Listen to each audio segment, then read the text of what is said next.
A continuación, Noticiero Telesucesos. Clasificación A. Apto para todo público.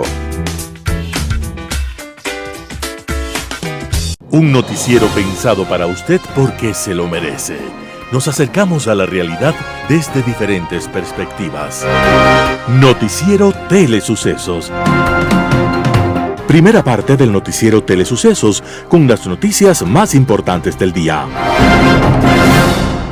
Telesucesos Sports. Deportes, deportes, deportes. Todas las tardes, 4 horas de lunes a miércoles, de 14 a 17 horas. Los jueves y viernes, 6 horas, de 12 a 20 horas. Desde Arena Telesucesos. Transmisiones en vivo, siempre Ecuavoley. Y luego, deportes para recordar. Todas las tardes, deportes en Telesucesos Sports. Bajo la dirección del arquitecto David López. La visión objetiva de quien vive el deporte. Sucesos deportivos, visión de un equipo de opinión joven de comunicadores. El Ecuavoley tiene protagonistas con historia de bien que hoy recorren con nuestra audiencia vivencias inolvidables. Personajes de historia real vivida durante muchos años en el único deporte con partida de nacimiento ecuatoriana, el Ecuavoley. ¿Cómo llegar? Nuestras instalaciones se encuentran en el norte de la ciudad, en un sector de gran crecimiento y desarrollo urbano al que se accede a través de la vía E35, más conocida como la Avenida Panamericana Norte. Desde el centro comercial El Portal, a 2 kilómetros a la derecha, se encuentra la calle García Moreno, antiguo camino a Llano Grande, una arteria en la que se desarrollan dinámicos comercios. Junto al centro comercial Ciudad Alegría, a 100 metros, hemos llegado a nuestras instalaciones, Arena Telesucesos, la cancha del Ecuavoley. Telesucesos, el canal de televisión siempre inédito.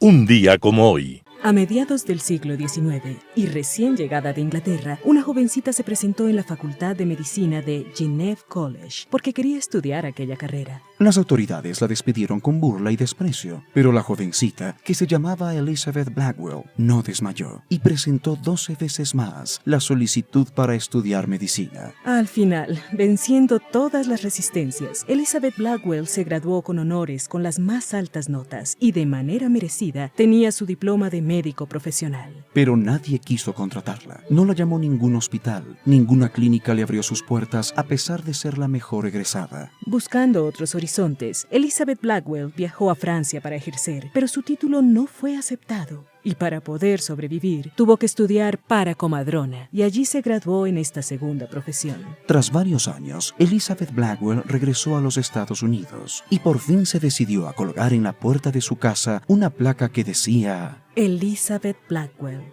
doctora en medicina. Para entonces, su hermana Emily también se había graduado y se había convertido en la segunda mujer médico en los Estados Unidos. Luego la opinión pública se abrió de manera positiva hacia ellas y terminaron por crear el primer hospital dirigido por mujeres en la historia del mundo. Elizabeth Blackwell, la primera mujer médico profesional, estaba naciendo un día como hoy, 3 de febrero de 1821. Y desde entonces su nombre y su ejemplo son un orgullo para las mujeres y para los hombres de todo el mundo. Las principales noticias del día. Titulares. El colectivo Quito Sin Minería logra las firmas para llamar a una consulta popular. En el segmento de opinión, el informe Verde Soto. En política internacional, los beneficiarios. Los editoriales serán de Ramiro Ruiz, Nuevos Escándalos. Martín Payares, a Isa y su gente les vale la Pachamama. Noticias del día. El colectivo Quito Sin Minería logra las firmas para llamar a una consulta popular. El colectivo Quito Sin Minería informó este 3 de febrero del 2023 que alcanzaron las firmas suficientes para llamar a la consulta popular para frenar este tipo de actividad extractiva en 6 parroquias del Cantón Quito que conforman la mancomunidad del Chocó Andino. El colectivo necesitaba unas 197,000 firmas verificadas que corresponden al 5% del padrón electoral del cantón para lograr que la consulta popular sea convocada. Según anunciaron sus voceros, llegaron a las 206.571 validadas por el Consejo Nacional Electoral. Con esto, en los próximos días el Pleno del Consejo Nacional Electoral debería emitir el informe determinando que el colectivo sí cumplió los requisitos para la consulta popular sobre la minería. Y después de eso, según la ley, el Consejo Nacional Electoral tiene 15 días para convocar a la consulta dentro de los 70 días siguientes, es decir, debería realizarse máximo a finales de abril.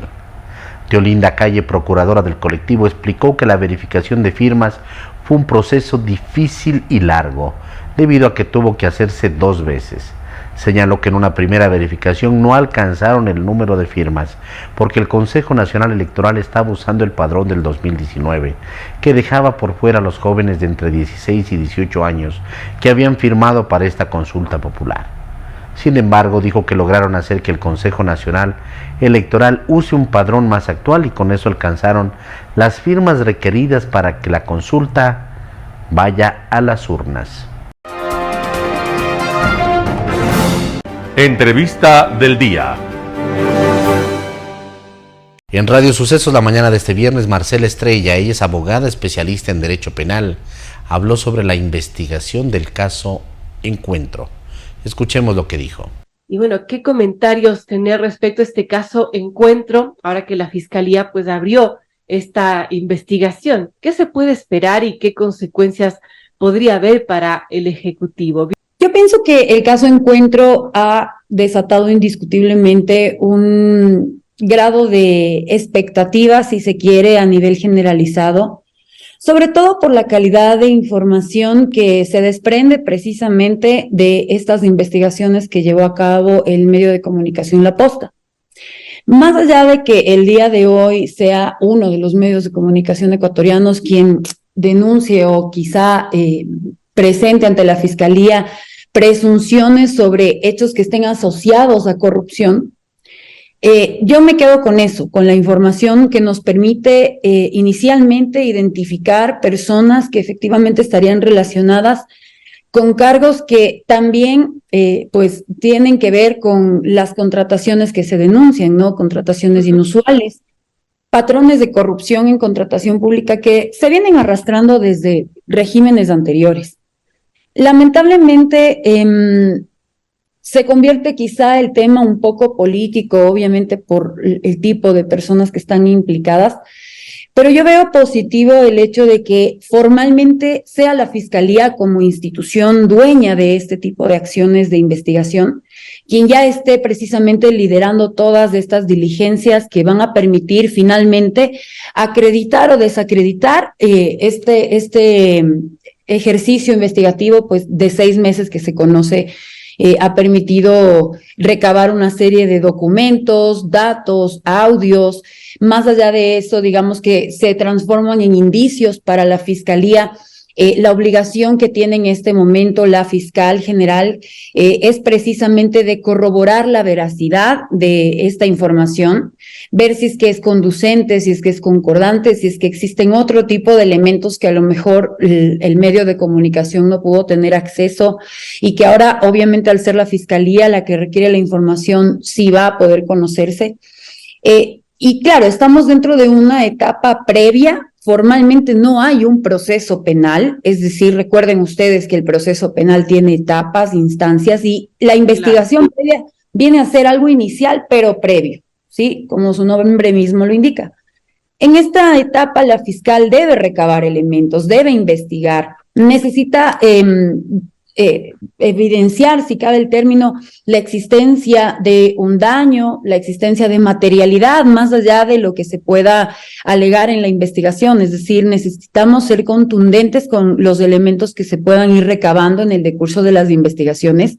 Será muy importante el eje de investigación que empiece a marcar la fiscal, porque obviamente al ser un tema de corrupción que involucra a actores de la política en cargos muy sensibles y muy cercanos, lamentablemente, a la figura máxima del Estado, que es el presidente, tendrán que implementar herramientas para que primero no haya, o mejor dicho, se pueda preservar en la mayor medida de lo posible todos los elementos. Y como estamos frente a documentación en un porcentaje considerable, siempre esta puede ser susceptible de destrucción, de obstaculización. Dentro mismo no se conoce si es que, por ejemplo, administrativamente ha habido algún tipo de saneamiento, no necesariamente de las gerencias, pero estamos hablando de que hay una cadena de personas involucradas. No sé si es que ya se están empezando a analizar internamente los procesos de contratación. Veo de alguna manera... Bueno, sabemos que esta asamblea ha estado como muy acostumbrada a manejarse con juicios políticos, pero yo veo positivo que ante denuncias corrupción, pues sí le den la importancia que amerita el caso y que pues se lleven a cabo estas investigaciones. No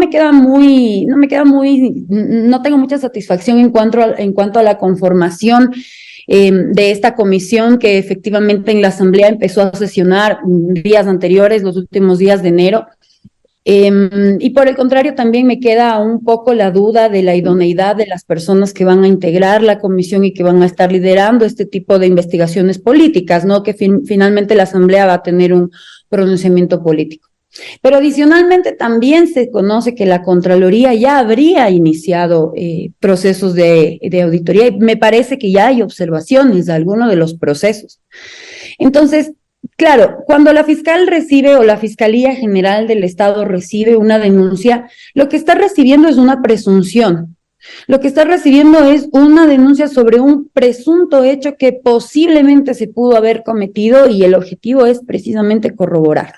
También en Radio Sucesos estuvo presente Patricia Estupiñán, periodista y politóloga.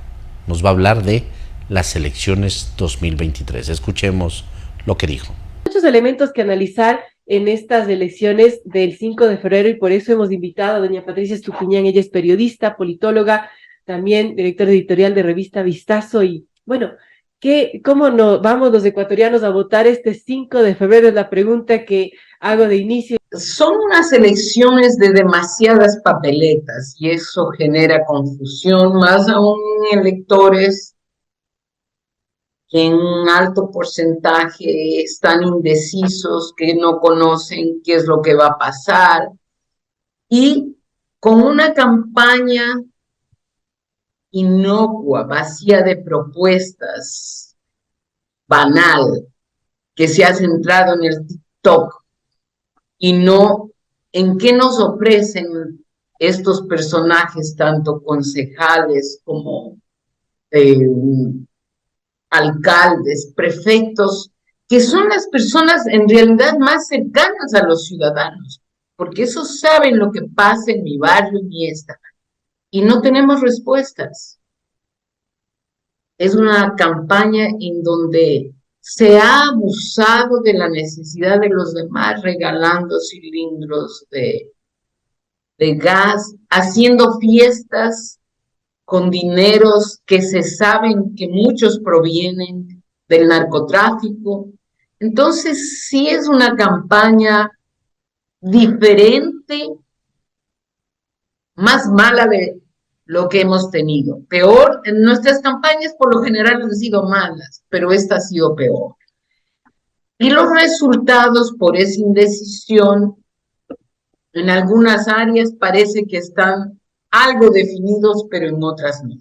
Sin embargo, es extremadamente importante el resultado del referéndum, porque si bien no es una panacea, por lo menos abre las puertas a una reforma política que es tan necesaria en el país. Porque, por ejemplo, de lo que dicen las encuestas, el mayor rechazo es a los asambleístas, y la verdad es que estamos cansados de estos juegos de trastienda, de no trabajar por el país, sino por el metro cuadrado que cada uno tiene. Esos son, en general, los elementos para ver esta campaña. No sé si habrán sorpresas o si es un reprise de lo mismo, al menos en quienes elijan en las ciudades y provincias principales.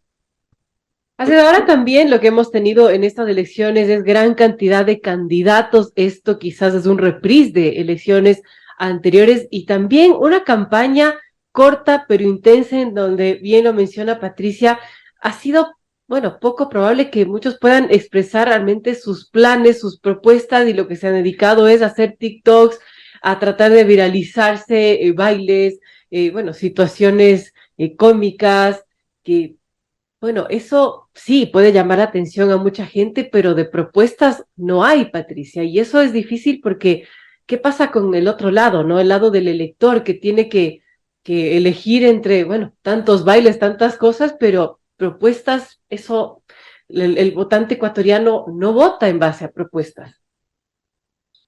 Ese es uno de los defectos y por eso tenemos los representantes que tenemos. Entonces, ¿de qué nos quejamos después cuando las cosas no funcionan si elegimos mal? Esa es quizás la mayor debilidad, porque los representantes que elegimos son el reflejo de lo que somos como país. O sea, aspiraríamos a tener un congreso como en Suiza, pero no somos Suiza. Y entonces tenemos todos estos chanchullos, esta falta de preparación en los asambleístas, esta falta de experticia administrativa de quienes van a manejar los dineros que atañen a las comunidades, y por esa falta de experticia administrativa tenemos también una gran facilidad para que ocurra la corrupción. Entonces son muchos males que no sé cómo podríamos comenzar a enderezar. Y en el programa Quito TV estuvo presente Esteban Cárdenas. Él es teniente coronel y es jefe del Cuerpo de Bomberos del Distrito Metropolitano de Quito. El tema del que habló, Programa de Educación y Prevención, OLAPOLA. Es un gusto el día de hoy para nosotros tener la presencia del comandante Esteban Cárdenas. Él es comandante del Cuerpo de Bomberos de Quito, quien nos va a contar de una propuesta educo-comunicacional que la viene llevando a cabo ya el Cuerpo de Bomberos de Quito, y esta propuesta ha traspasado también fronteras. ¿Cómo está, comandante? Bienvenido. ¿Cómo ha pasado? David, buenos días. Gracias por la invitación. Así es, nuestro programa educomunicacional denominado OLAPOLA fue creado, prácticamente lanzado en su primera temporada en el año 2022. Ahora hemos lanzado la segunda temporada con 40 capítulos y estamos teniendo muy buena acogida, sobre todo en los temas educativos a los niños. El 26 de enero, es decir, la semana pasada, se estrenó la segunda temporada. Estrenamos la segunda temporada, lo hicimos en una sala de cines, en Supercines. ¡Ah, qué bien! Con una escuela rural del sector de Yoa. Hubo 35 niños donde presentamos los capítulos. Fue una jornada bastante interesante. El apoyo a la empresa privada ha sido fundamental y seguimos ya prácticamente pasando nuestros capítulos en todas las áreas. Así es. ¿Cuál es el objetivo comunicacional, el que persigue esta propuesta de OLAPOLA? Bueno, el objetivo es construir una cultura preventiva. ¿A través de qué? A través de juegos lúdicos. ¿Y con quiénes? Con los más chicos de casa. Estamos convencidos como Cuerpo de Bomberos que el mejoramiento o la construcción de una cultura de prevención se fundamenta en proyectos de mediano y largo plazo. Y cómo no hacerlo con los niños, que son realmente a quienes nosotros los podemos educar de una mejor forma y son quienes ejercerán un efecto multiplicador de aquí al futuro. Así es, y qué mejor que a los niños llevarles dos títeres, ¿no? Que es la gata Pola y Luchito. Luchito, sí, dos personajes, Polita, una gatita muy traviesa de 5 años, que todo quiere saber, como cualquier gatito que está siempre inquieto, y Luchito es un joven que toda su vida quiso ser bombero, por esas cosas de la vida no lo logró, se montó un taller y aquí los dos van absolviendo todas las preguntas relacionadas primero a la gestión de riesgos, al cuidado de las personas, a dar consejos a los niños y sobre todo ahora estamos tratando mucho el tema de derechos, igualdades y género, que nos parece que es fundamental en la sociedad actual. Así es. Esta propuesta inició en su primera temporada a través de YouTube y Facebook, pero tengo entendido que ya ha abierto sus brazos hacia otras ramas o hacia otros medios, digamos, de comunicación, lo cual es muy importante. Bueno, el proyecto inicial estaba encaminado a redes sociales digitales, el canal de YouTube de Bomberos, pero el Ministerio de Educación el año anterior vio nuestra propuesta, golpeamos las puertas y hay que reconocer que tomó el proyecto, ahora está siendo transmitido en plataforma abierta del Ministerio de Educación en los canales del Ministerio, en horario familiar. DirecTV también ha tomado nuestra propuesta y en Educa Plus de DirecTV está siendo transmitido nuestro programa, y hasta el año anterior nosotros suscribimos una sesión de derechos con la Organización de Bomberos Americanos, así que estamos transmitiendo en todos los canales digitales de ¿Ya se está transmitiendo países. eso? Sí, en los 13 países de la región, a través de la Organización de Bomberos Americanos, de las cuales somos miembros, también están compartiendo nuestro programa, así que como Cuerpo de Bomberos estamos totalmente satisfechos de que estamos por buen camino y sobre todo estamos construyendo una nueva forma de hacer una cultura preventiva. Ahí les tenemos precisamente... hola, Gata Pola. Hola, amiguito. Yo estoy muy contenta de estar aquí, Luchito. Mira, guau, cuántas luces. Sí, Polita, qué increíble. Hola, amiguitos, hola. Luchito. Buenos días, buenos días. ¿Cómo están? ¿Cómo se sienten de estar aquí? Bueno, ustedes ya han perdido el miedo escénico de estar en televisión, en medios de comunicación. ¿Cómo se sienten aquí en Telesucesos? Ay, yo muy contenta de poder compartir también sobre todas nuestras aventuras en nuestro programa Hola Pola, y recordarles que nos pueden ver en nuestras redes sociales, ¿verdad, Luchito? Sí, en las redes sociales. Ya hemos perdido el miedo, porque hemos hecho un programa para ustedes y lo hemos realizado con mucho cariño y amor, porque creemos que es importante enseñar a los niños desde temprana edad sobre cómo protegerse a sí mismos. Sí, ¿no es cierto, Polita? Sí, Luchito, y recuerden también que pueden conocer nuestras grandiosas aventuras, como conocer todas nuestras unidades de bomberos, porque los bomberos no solo apagan el fuego, Luchito. Claro que no, los bomberos salvamos y salvan vidas. Sí, Polita. Así que estamos muy emocionados y esperamos que sea de gran ayuda para los niños y sus familias. Los esperamos en Hola Pola. Chao. Un panorama de noticias para su estatura intelectual.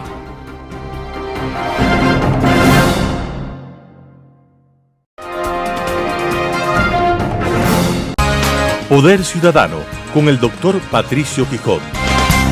El informe Verdesoto.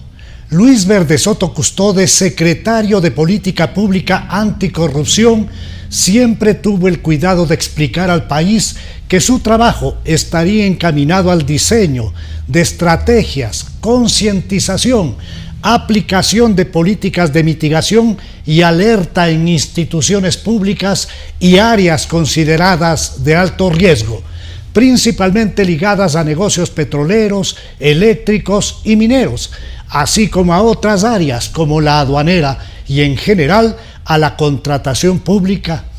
Para conseguir esos objetivos, la Secretaría Anticorrupción del Gobierno enfocó sus acciones en 5 ámbitos: cultura y educación, fortalecimiento del servicio público y meritocracia, reformas administrativas, calidad del gasto público y estadística y tecnología.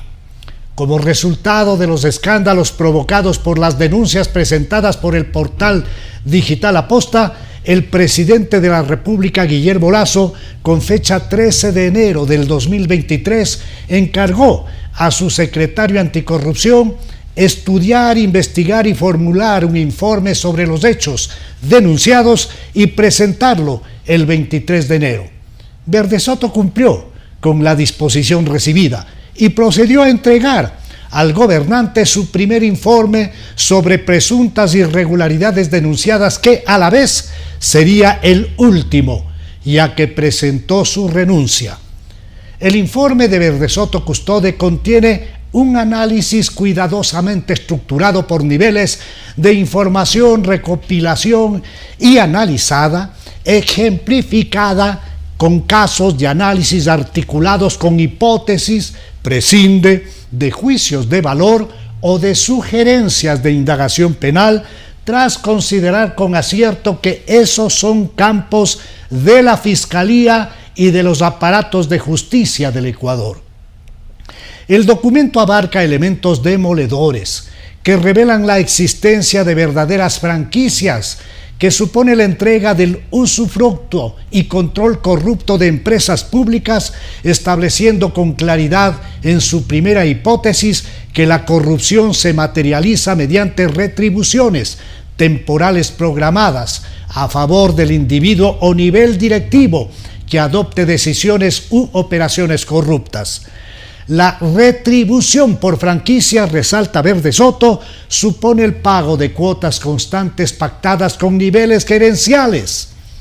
Una segunda hipótesis asocia la posible preparación de decisiones gerenciales de las empresas públicas, así como de sus directorios, sugiriendo, imponiendo o aprobando proyectos que devienen en contratos carentes de fundamentos técnicos.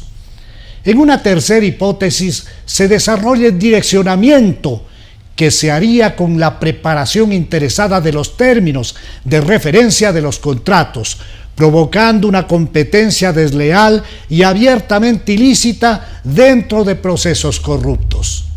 La competencia coludida es un cuarto segmento analizado dentro de las hipótesis. Aquí se observa que se ha dado una competencia imperfecta por el manejo de tiempos buscando garantizar resultados previamente arreglados mediante el direccionamiento a determinados oferentes o proveedores. Una hipótesis numerada quinta apunta a la existencia de grupos corruptos articulados que se distribuyen los beneficios de sus operaciones, existiendo rotación de personal con miras a ubicar a funcionarios leales a los propósitos dolosos preestablecidos. Ese grupo de los leales puede ser directo o indirecto y su enorme poder puede erigirse con asistencia de agentes externos que en la práctica se convierten en cabildeadores de muy alto nivel que operan con agentes internos de las empresas, sostiene el doctor Verde Soto. En la hipótesis sexta se advierte que la creación o utilización de las empresas para participar en la contratación pública podría convertirlas en vehículos para el lavado de activos. El valioso documento entregado por Luis Verde Soto contiene antecedentes, 7 hipótesis de trabajo, análisis por niveles, modus operandi en el CENEL, FLOPEC, EMCO, así como en las empresas del sector de energía, petróleo y electricidad. Agentes externos a la contratación pública, riesgos y además recomendaciones. El informe Verde Soto ha encendido todas las alarmas para denunciar que la composición institucional de las empresas públicas refleja procesos de enorme concentración en sus decisiones que son el resultado del hiperpresidencialismo instaurado durante algo más de una década, prevaleciendo una alta discrecionalidad, arbitrariedad y autonomía en las decisiones de los gerentes de las empresas públicas y sus directorios, reflejando características propias de un oligopolio o cartel que fija precios, restringe acceso a competidores, divide en el mercado por periodos, nichos, precios o productos pactados. Todas las hipótesis planteadas analizan actos de corrupción que podrían manifestarse de forma individual o agregada, actos de corrupción que son delitos graves, inscritos en las decisiones racionales de gerentes y directorios de empresas públicas del Ecuador que han concentrado enorme poder y alta discrecionalidad. Las empresas cuestionadas tienen nada menos que 16.375 empleados y 39 gerentes. Petroecuador, CENEL, CELEG y FLOPEC tienen un presupuesto de más de 13.631 millones de dólares. El gobierno del presidente Lasso debe dar una respuesta clara al país, alejándose de cuestionar el trabajo del exsecretario anticorrupción, concentrándose más bien en una profunda reestructuración de todas, insisto, de todas esas empresas y brindar un efectivo apoyo a organismos de control y justicia, así como con un necesario e inmediato cambio del ministro de Energía, quien sostuvo irresponsablemente que no se pueden encontrar buenos gerentes, refiriéndose a Petroecuador, ya que los $6.200 de sueldo no alcanzan ni para los cigarrillos. Los ecuatorianos, además de una enorme y creciente frustración y asco, vemos que eso de que no les alcanza ni para los cigarrillos hace parte de una gran comedia que esconde una gigantesca danza de intereses corruptos que están inmersos en inconfesables agendas propias de una argolla de personajes despreciables que se alejan de los verdaderos intereses de un país formado por gente buena que en cualquier momento puede estallar si no se adoptan urgentes y acertados y profundos cambios correctivos. Global Hoy con Alan Carney. Los beneficiarios. Como es habitual en todas las crisis que se producen local, regional o globalmente, hay siempre quienes pierden mucho por un lado y los que ganan mucho. Las guerras suelen ser escenarios propicios para constatar esta realidad, pues pueden llevar las situaciones críticas a sus extremos. El conflicto entre Rusia y Ucrania ha puesto en evidencia esta realidad inequívocamente. Al margen de los perdedores directos y más visibles, los muertos, ya en el rango de decenas de miles, los heridos y mutilados, cuyos números son aún mayores, y los desplazados en el rango de millones, no hay duda que es Ucrania, en cuyo territorio se ha luchado la guerra, quien más ha sufrido sus efectos por la masiva destrucción de su infraestructura, desde sus ciudades que han sido arrasadas como Mariupol o Bakhmut, a sus industrias, escuelas, hospitales, para terminar con sus centrales y redes eléctricas sistemáticamente atacadas por Rusia en el más que evidente intento por destruir, si no la vida, la voluntad de resistencia ucraniana, imponiendo a la población civil un sufrimiento espantoso al destruir su posibilidad de abrigo en el extremo invierno habitual de la región. La Organización Mundial de la Salud alertó en su momento del riesgo inminente que 3 millones de personas enfrentaban de muerte por frío por los ataques a la infraestructura eléctrica del país. Se estima que la economía ucraniana se verá reducida entre un 30 y un 40% durante el año de guerra, con el consiguiente retroceso en calidad de vida para su pueblo. Si a esto se suman los crímenes de guerra y atrocidades de todo tipo, cometidas por unas fuerzas rusas con significativa presencia de algunos de los peores delincuentes y criminales que han sido liberados a condición de que luchen durante 6 meses en el ejército privado de mercenarios de Putin, la conclusión sobre el mayor afectado por el conflicto es evidente.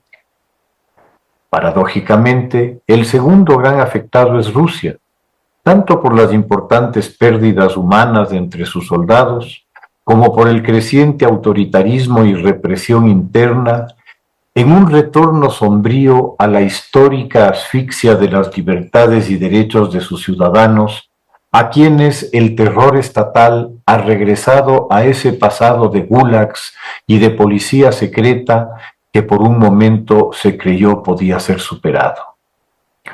Otros afectados por la guerra con graves consecuencias son, además de todo el mundo, por el encarecimiento de los alimentos, dada la preponderante posición tanto rusa como ucraniana en la producción mundial de alimentos, en especial cereales, y que representa entre el 20 y el 25% del total mundial, y que se ha visto severamente reducido. La transformación de las fértiles tierras ucranianas en campos de batalla hace prever que tal situación se mantendrá, afectando particularmente a países que están atravesando situaciones emergentes, sea por conflictos internos como en Yemen o en Siria, o por efectos climáticos extremos, sobre todo en el Cuerno de África. Entre los ganadores, dada la intensidad del conflicto y las consiguientes demandas de armas, municiones y equipos, cabe suponer el enorme negocio que habrán hecho los grandes fabricantes de armamento, que han encontrado en el conflicto una magnífica oportunidad para dar de baja por combate a una gran cantidad de armamento obsoleto, en su mayor parte equipos soviéticos del pasado siglo, que se hallaban en los inventarios de varios países que habían sido parte del desaparecido Pacto de Varsovia. Esos equipos fueron transferidos a Ucrania a cambio de la modernización de sobre todo las unidades blindadas con equipos europeos de última generación para alcanzar pronto una muy necesitada estandarización, única manera de manejar racionalmente la logística de la Alianza Atlántica. La decisión de esta de invertir en defensa al menos el 2% del PIB de la Unión Europea, además de los 100.000 millones de euros que Alemania ha dispuesto de manera inmediata para el reequipamiento material de sus Fuerzas Armadas, configuran un escenario de gran crecimiento de la industria militar. El campo de batalla ha logrado consumir una enorme cantidad de armas en ambos bandos, que en el caso ucraniano son reemplazadas por armamento occidental moderno que ha encontrado un ideal campo de prueba real para sus equipos. A los tradicionales grupos militares industriales de Occidente se suman ahora dos nuevos productores de equipo moderno y revolucionario que han tenido un impacto importante, como son Turquía e Irán, con la provisión de drones para ambas partes, marcando una tendencia que sin duda crecerá por la economía de los equipos ofertados. Las guerras futuras verán un sustancial incremento de estos equipos por sus evidentes ventajas en la relación costo-beneficio. Pero tras bastidores, sin mayores riesgos ni exposición, posiblemente los principales beneficiarios del conflicto resultaron ser, por una parte, los países productores de petróleo y gas, al registrarse importantes aumentos en los precios, al haberse decidido por parte de la Unión Europea restricciones a las compras de gas y petróleo ruso, y por otra, las más importantes compañías energéticas que han registrado las más grandes utilidades en su historia, lo que se refleja en los balances presentados por Shell y por ExxonMobil. En efecto, al triplicarse el precio del gas de uso doméstico y algo menos el industrial, los ingresos para las empresas se dispararon, lo que, para quienes han debido afrontar simultáneamente unas subidas importantes de sus facturas por energía y de su canasta básica de alimentos, en forma alguna será visto con buenos ojos. De hecho, uno de los principales motores de la inflación en el mundo es el costo de la energía y de los combustibles. Y el mirar que, en medio de sacrificios y hasta penurias del conjunto de la sociedad, algunos alcanzan unos beneficios escandalosos, dará lugar a demandas exigiendo también la distribución más equitativa de las cargas, vía mecanismos que regulen estas ganancias extraordinarias, no originadas en alguna labor productiva, sino en una circunstancia hasta lamentable. A las grandes compañías energéticas se les puede quizás exigir alguna solidaridad social, pero tal demanda es imposible respecto de los países productores.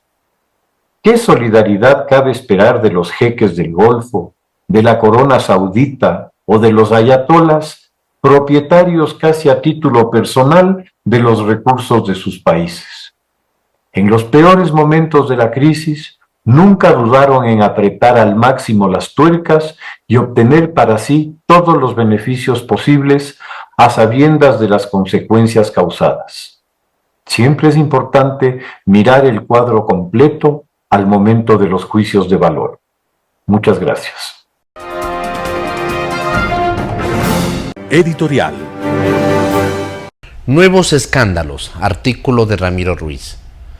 El informe del exsecretario anticorrupción Verde Soto desató otra serie de escándalos. Este escenario que ha instalado el gobierno va a influir en las elecciones y la consulta popular del 5 de febrero. ¿Qué debía hacer desde el primer día de su mandato? Comunicar la verdad. El país necesitó comunicación continua, certera y contrastada. En este momento el gobierno tiene un enemigo de turno: las empresas públicas que han golpeado el nombre y la honorabilidad del presidente de la República y por causa de su cuñado.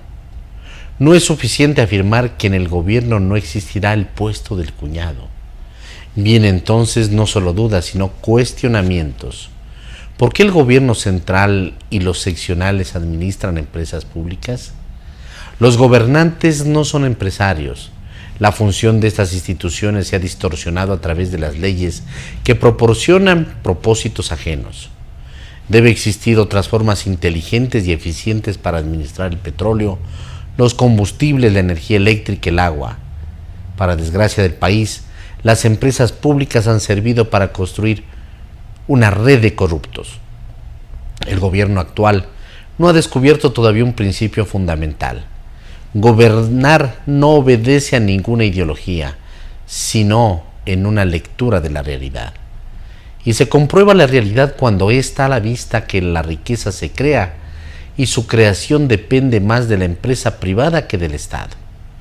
Para dejar atrás la pobreza se requiere trabajo, ahorro, educación, control del gasto público, inversiones nacionales y extranjeras, facilidad para la multiplicación de empresas grandes, medianas y pequeñas, eliminación de monopolios públicos y privados. Sin embargo, no se ha eliminado el clientelismo, la corrupción y la burocracia. No se han suprimido los subsidios y los trámites, regulaciones inútiles. Ecuador necesita justicia rigurosa, seguridad jurídica, respeto a la ley y a la libertad en todos los órdenes. Estos perfiles corresponden a una patria de paz, desarrollo económico y bienestar social. También tiene que ver el indigenismo, que es un invento europeo, ocupado por agitadores latinoamericanos empeñados en defender su raza, que ya no existe, y poniendo la trampa y la idiotez de mantener al país en el subdesarrollo. El populismo de izquierda, con el nombre actual de un movimiento político como es UNES, y los indígenas con su brazo armado de Pachacuti, como también el populismo de derecha con el nombre de Partido Social Cristiano, todavía no aceptan una evidencia histórica que señala que el verdadero progreso es el resultado de una alianza irrompible de dos libertades: la política y la económica, es decir, de democracia y mercado.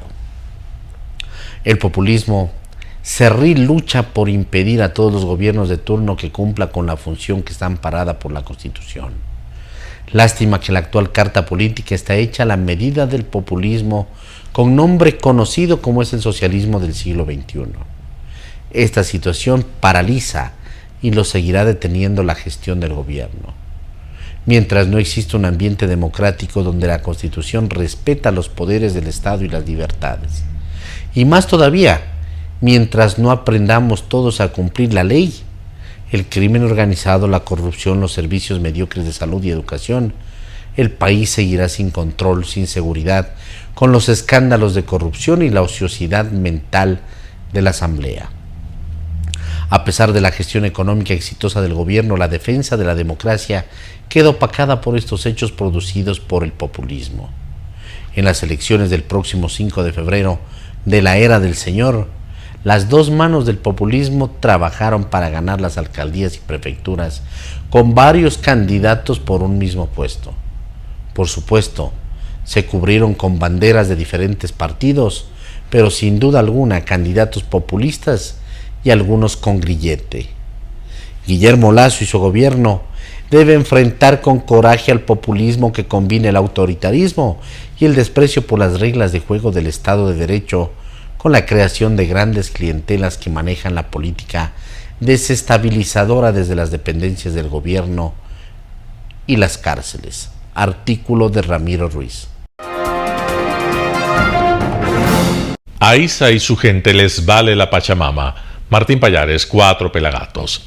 A la vista están las razones por las cuales los dirigentes de organizaciones indígenas como la CONAIE o su sucursal amazónica, la COFENAIE, promocionan el no en las preguntas 7 y 8 de la consulta del domingo relacionadas con la defensa del medio ambiente. Basta mirar las apocalípticas imágenes en Instagram del fotógrafo Jorge Juan Alcalcer sobre la devastación ambiental que la minería ilegal está produciendo en la zona de Yutsupino y pensar que ninguna de esas organizaciones ni sus dirigentes han salido a protestar o a denunciar. Lo mismo con los videos que el empresario turístico Jaime Rodríguez colocó en su cuenta de Twitter, en los que se ve cómo maquinaria de la prefectura del Napo, en manos de Pachacútec, saca arena y material pétreo de las orillas del Napo, y preguntarse por qué Leonidas Issa no protesta por la destrucción medioambiental en territorios indígenas cuando la culpable es la minería ilegal. Para los dirigentes y sus seguidores, los intereses del negocio de la minería ilegal parecen estar muy por encima de sus consignas ecologistas y de defensa del medio ambiente. La pregunta 8 de la consulta, que habla de aumentar las compensaciones económicas a las comunidades, pueblos y nacionalidades que apoyan la generación de servicios ambientales, podría poner en riesgo la explotación minera ilegal en los ríos y en las selvas amazónicas. Pero las compensaciones económicas que se prevé entregar a las comunidades o empresas que inviertan en la preservación de la naturaleza no serán ni de lejos tan atractivas como las actividades vinculadas con la extracción del oro en los ríos amazónicos. Lo mismo ocurre con la pregunta 7.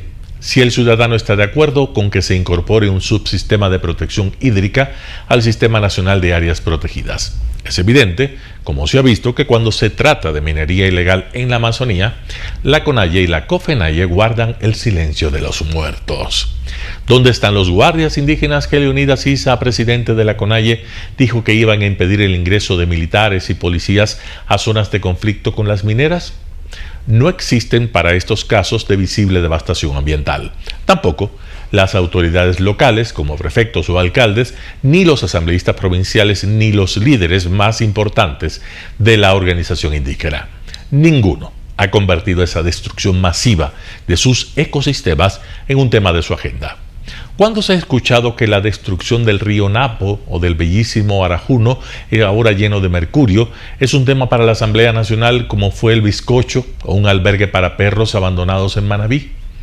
El caso de Balsachicta pone a la perfección el problema. La maquinaria de la prefectura del Napo, cuya prefecta es la indígena quichua Rita Tunay Chihuango, es la que está desviando el trayecto del río Napo y arruinando la selva circundante con sus actividades de extracción de arena y material pétreo que luego es procesado por máquinas que sacan el oro muy cerca. Es más, la empresa Balsachicta Gat Napo, que opera desde inicios de diciembre del 2022 en el lugar, no tiene permiso del Ministerio del Ambiente, que envió un oficio a la prefecta para que detenga las actividades. ¿Por qué la asambleísta Rosa Cerda de Pachacútec no ha hecho ni una sola gestión en la asamblea para frenar la destrucción del río Napo? Los dirigentes indígenas reclamaron al gobierno por haber hecho concesiones a mineras extranjeras sin algún tipo de consulta previa a las comunidades. Algunos reclamó una consulta previa para lo que ocurre en Balsachicta, Yutsipuno, Cascales, en Sucumbío, que hoy fue intervenido por las Fuerzas Armadas. Con todo esto, no es de sorprenderse que estos dirigentes indígenas promuevan el no para las dos preguntas de la consulta relacionadas con la defensa del medio ambiente. Martín Vallares, 4 Pelagatos. Noticias internacionales. Estados Unidos detecta un globo espía chino sobre su territorio. Este globo aerostático ha encendido las alarmas en Estados Unidos. Se trata, según el Pentágono, de un globo espía chino que está sobrevolando el territorio estadounidense a gran altitud. La cúpula militar ha descartado derribarlo por miedo a los daños que pueda causar su caída. Recientemente ha sido avistado sobre estados del oeste y ha obligado a cerrar por precaución y brevemente un aeropuerto en la ciudad de Billings, en Montana. El gobierno de Pekín ha reaccionado con cautela y se limita a decir que está verificando la información sin negar la existencia del globo. Escuchamos a la portavoz del Ministerio de Asuntos Exteriores. China es un responsable 一贯严格遵守国际法，无意侵犯任何主权国家的领土和领空。关于这个气球的问题，刚刚我已经讲了，我们正在了解核实情况，希望双方能够共同冷静谨慎处理。Según el Pentágono, no es la primera vez que detectan un aparato así en los últimos años. China ha lanzado además varios satélites que Washington considera destinados a espiar a Estados Unidos. Analistas opinan que es improbable que el globo aporte algo nuevo a los servicios de inteligencia chinos, pero lo que sí hace es elevar aún más la tensión entre los dos países. Justo antes del viaje este fin de semana a Pekín del secretario de Estado Antony Blinken, después de su visita a Oriente Medio. El objetivo de este viaje, el primero de un jefe de la diplomacia estadounidense a China desde 2018, era tratar de reducir la crispación entre los dos países. Putin amenaza a Occidente en la conmemoración de Stalingrado.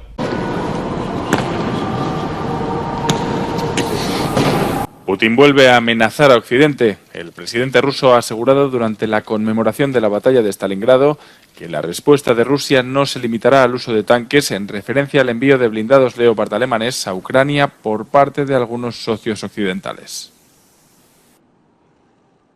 Мы свои танки к их границам не посылаем. Но у нас есть чем ответить. И применением бронетехники дело не закончится. Все должны это понимать. La conmemoración de la batalla de Stalingrado no es casual. Desde su llegada al poder en el año 2000, el mandatario ha acudido en repetidas ocasiones a este aniversario. Esta vez el escenario le sirve para representar esa idea de que Rusia es el freno de la supuesta ideología del nazismo en su forma moderna que amenaza su seguridad, en palabras del propio Putin. Un discurso que el Kremlin ha mantenido desde el inicio de la invasión de Ucrania.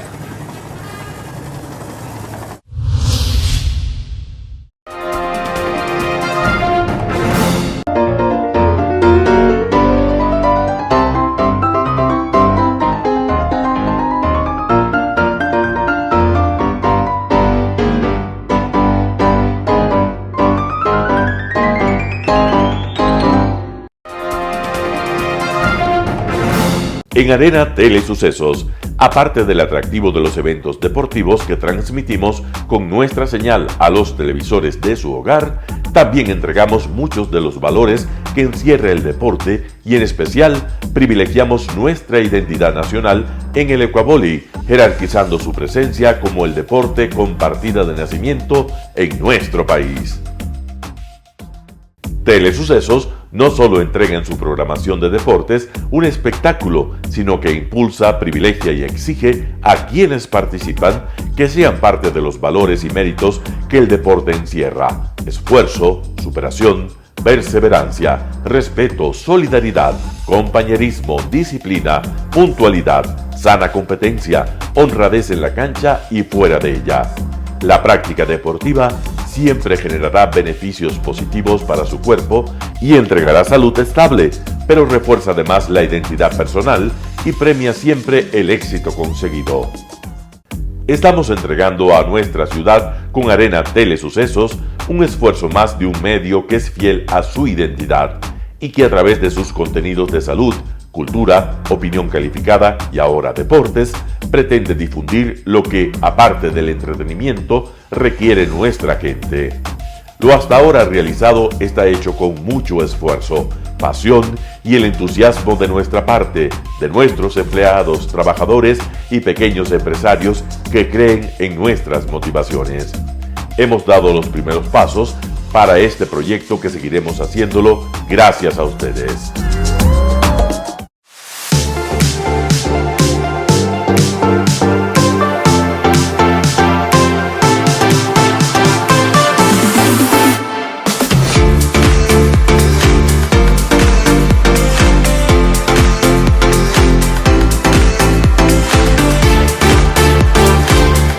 Telesucesos, el canal de televisión siempre inédito. El noticiero Telesucesos es retransmitido de lunes a viernes a las 7 horas por Radio Planeta Sur 106.1 FM de la ciudad de Loja. Noticiero Telesucesos.